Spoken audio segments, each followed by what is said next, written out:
Қазақтың кер заманын болжаған әйгілі көріпкел әулиесі. Жалпы әлем тарихында қай елде болашақ жөнінде болжаулар жазылса, сол ел ұлы болжаушылар елі болып есептеледі. Солардың ішінде күні бүгінге аты әйгілісі француз дәрігері, сәуегей жұлдызшы Мишель де Нострадамус. Ол жұлдыздар кестесін жасап, адамдардың жер жүзіндегі мемлекеттердің тағдырын болжап біліп отырған. Оның әлемдік тағдырлық болжамының 80%-дан астамы дәл келуде.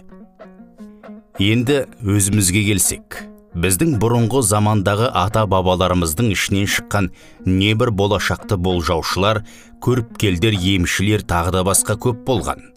Олардың қатарына бұдан мыңдаған жылдар бұрын ғұмыр кешкен Мөңке би бабамызды 18 ғасырда өмір сүрген Абылай ханның бас батыры Қабанбай батырды, Райымбек батырды, Пірбекет атаны тағы да басқа көптеп келтіруге болады. Бұл жерде ерекше атап өтетін жағдай әйгілі Нострадамустан сан ғасырлар бұрын өмір сүрген Мөңке би бабамыздың болжамының бірде-бір сөзінен де, өлең тізбегінен де қателік таба алмаймыз.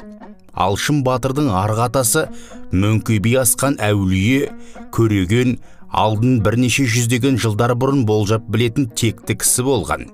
Кезінде Мөңке би келешек туралы былай депті: кер заман кезінде көлдің суы бітіп табаны қалар, аттың жүйрігі кетіп шабаны қалар, жақсының атағы кетіп азабы қалар, әулиенің аруағы кетіп мазары қалар, адамның жақсысы кетіп жаманы қалар, сөздің маңызы кетіп самалы қалар, сөйтіп ақылы жоқ санасыздың заманы болар.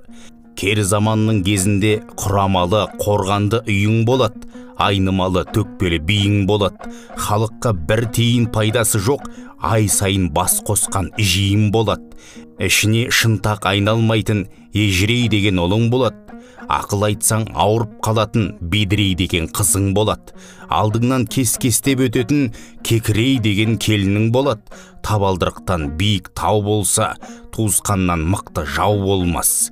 Кер заманның кезінде су тартылар, тана мен торпаққа жүк артылар, ар ұяттың бәрінен жұрдай болып қарап тұрған жігітке қыз артылар, ішкенің сары су болады, берсең итің де ішпейді, бірақ адам оған құмар болады, қиналғанда шапағаты жоқ жақының болады, ит пен мысықтай ырылдасқан еркек пен қатының болады.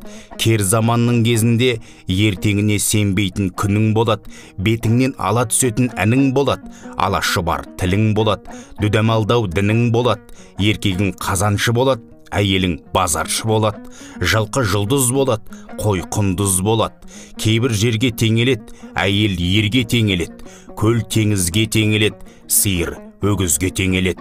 Ақыр заман адамы сағынып тамақ жемейді, ашшыны ашшы демейді, тапқанын олжа дейді, алған білгенін молда дейді, бір-біріне қарыз бермейді, шақырмаса көрші-көршіге кірмейді, сарылып келіп тосат, құны жоқ қағазды судай шашат.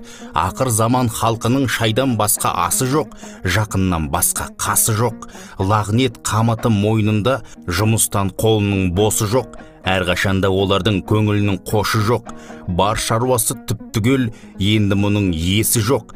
Заман ақыр болар да, жер тақыр болар, халқы пақыр болар, балалар жетім болар, әйелдер жесір болар, ә десе мә дейтін кесір болар. Бас қосылған жерлерде әйел жағы ден болар, жаман жақсы айтса да өзінікі жөн болар.